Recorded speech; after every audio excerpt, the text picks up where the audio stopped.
दोस्तों जैसा कि आप सभी को मालूम होगा कि पेटीएम पेमेंट्स बैंक पर आरबीआई ने शिकंजा कसते हुए पेटीएम पेमेंट्स बैंक पर रोक लगा दिया, जो कि बैंकिंग अधिनियम 1949 की धारा 35A के तहत ये रोक लगाया गया। और आरबीआई ने ये कहा कि पेटीएम पेमेंट्स बैंक के अंदर जो भी प्रोडक्ट आते हैं, जैसे कस्टमर का अकाउंट हो गया, प्रीपेड पेमेंट इंस्ट्रूमेंट हो गया, उसके बाद वॉलेट हो गया, फास्टैग हो गया, जो भी इसके अंदर आते हैं उसमें 29 फरवरी 2024 के बाद से डिपॉजिट, क्रेडिट या टॉप अप नहीं हो सकता है। हालांकि आरबीआई ने यह कहा कि अगर कस्टमर अपने खाते में पैसे रखे हुए हैं या फास्टैग में पैसे हैं, वॉलेट में पैसे हैं, उसका इस्तेमाल वो आगे करते रहेंगे, उसमें कोई दिक्कत नहीं आएगा। लेकिन 29 फरवरी 2024 के बाद से आप लोग उसमें पैसे ऐड करके यूज नहीं कर पाएंगे।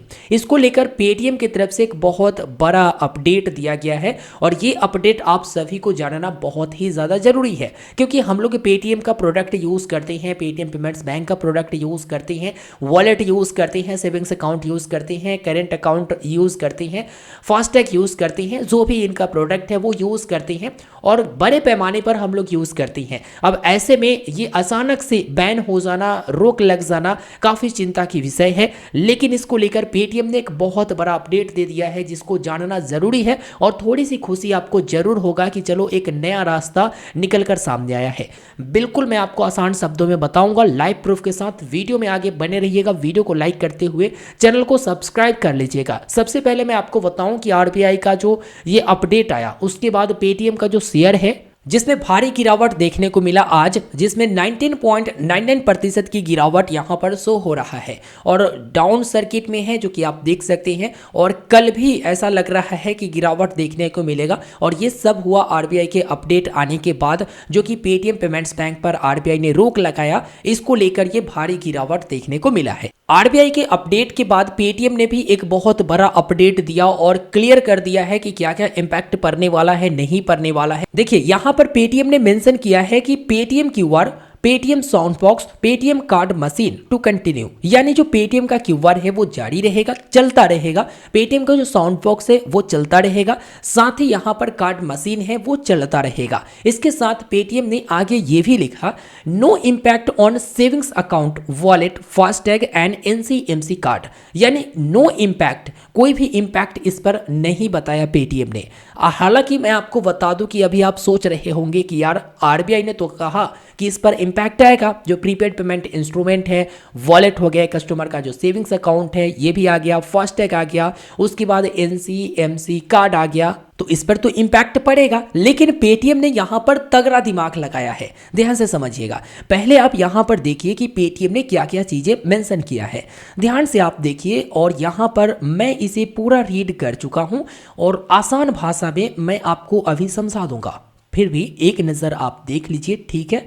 यहाँ पर क्या क्या अपडेट पेटीएम की तरफ से दिया गया है और बहुत ही अच्छी अपडेट है पेटीएम की तरफ से। हालांकि इन पर जो कार्रवाई किया गया, जो रोक लगा, इसको लेकर काफ़ी दुख भी लगता है। लेकिन यहाँ पर ऑडिट करते रहती है आरबीआई रेगुलर बैंकों का, अब उसमें आप खरा नहीं उतरोगे तो ये होना ही है, ठीक है। तो यहाँ पर पेटीएम ने क्या अपडेट दिया वो मैं बताता हूँ। Paytm payments bank limited and associate of OCL यानी 197 कम्युनिकेशन लिमिटेड, जो पेटीएम पेमेंट्स बैंक की सर्विसेज है वो 197 कम्युनिकेशन लिमिटेड के तहत आपको मिलता है।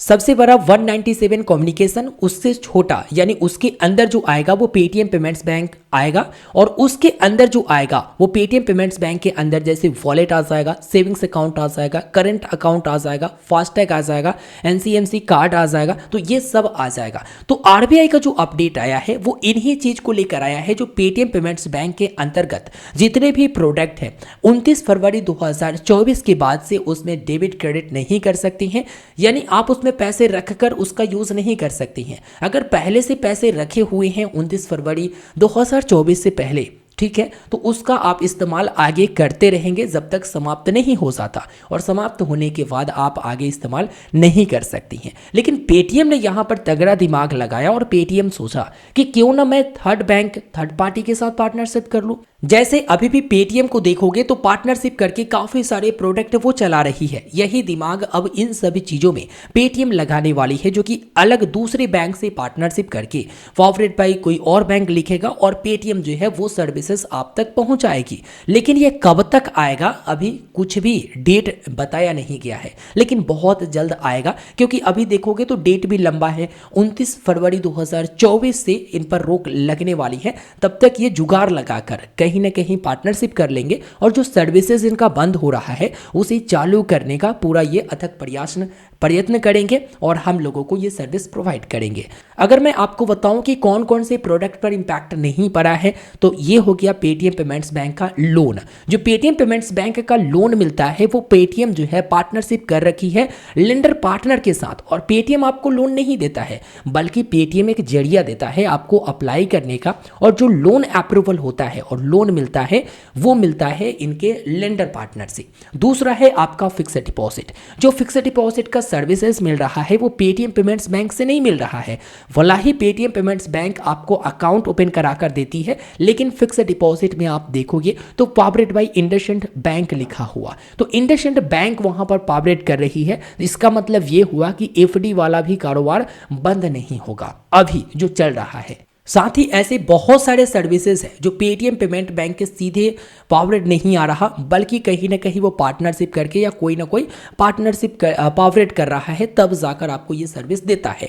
तो इसे चिन्हित करने के लिए सिंपल ये समझो कि जहां पर पावरेड बाय लिखा हुआ है या पार्टनरशिप लिखा हुआ है, तो आप देखोगे दूसरा बैंक या दूसरा कोई कंपनी का नाम है तो वो डायरेक्ट पेटीएम की तरफ से नहीं है और उस पर कोई भी इंपैक्ट नहीं पड़ेगा। लेकिन जो पेटीएम पेमेंट्स बैंक के अंतर्गत आता है उस पर इंपैक्ट की बात कही गई है। अब ये जो थर्ड बैंक के साथ किसी बैंक के साथ ये पार्टनरशिप करेंगे तो इसमें आपको फास्टैग वाला सर्विस दे सकते हैं, वॉलेट वाला सर्विस दे सकते हैं। अगर अकाउंट के बारे में बात करें तो मुझे नहीं लगता कि अकाउंट वाले सर्विस देंगे, लेकिन अगर वो किसी दूसरे बैंक से अकाउंट ओपन करने का ऑप्शन दे तो वहां पर आप लोग खोल सकोगे, क्योंकि अभी जो आपका अकाउंट ओपन हुआ है वो पेटीएम पेमेंट्स बैंक लिमिटेड से अकाउंट ओपन हुआ है। लेकिन जैसे ही वो किसी और बैंक के साथ पार्टनरशिप करती है फास्टैग में, वॉलेट में, तो वो आपका सर्विसेज फिर से चालू हो जाएगा पहले की तरह, लेकिन वो सीधे से पेटीएम से नहीं मिलेगा बल्कि उनकी पार्टनर बैंक से मिलेगा। तो कंप्लीट मैंने जानकारी दे दिया। अब आपको करना क्या चाहिए, आपके जो सेविंग्स अकाउंट में पैसे हैं क्या उसे रहने देना चाहिए या निकाल लेना चाहिए, आपका जो फिक्स डिपॉजिट में है वो रहने देना चाहिए या निकाल लेना चाहिए। देखिए मेरा सजेशन मानोगे तो आपका जो सेविंग्स अकाउंट में पैसे हैं धीरे धीरे करके आप निकाल सकते हो, कोई दिक्कत परेशानी नहीं होगा। 29 के बाद भी आप निकाल सकते हो, कोई दिक्कत परेशानी नहीं है। लेकिन उससे पहले मुझे लगता है पेटीएम जो है किसी न किसी के साथ पार्टनरशिप करके आपको सर्विस जरूर प्रोवाइड कराएगी। तो यहाँ पर पेटीएम की तरफ से आए हुए अपडेट मैंने आपको अच्छे से समझा दिया है अपने आसान भाषा में। अगर फिर भी कोई समस्या या सवाल है तो वीडियो के नीचे आप कमेंट करके जरूर बताइएगा। मिलता हूँ दोस्तों फिर एक नए वीडियो में, हमें दीजिए इजाजत। धन्यवाद।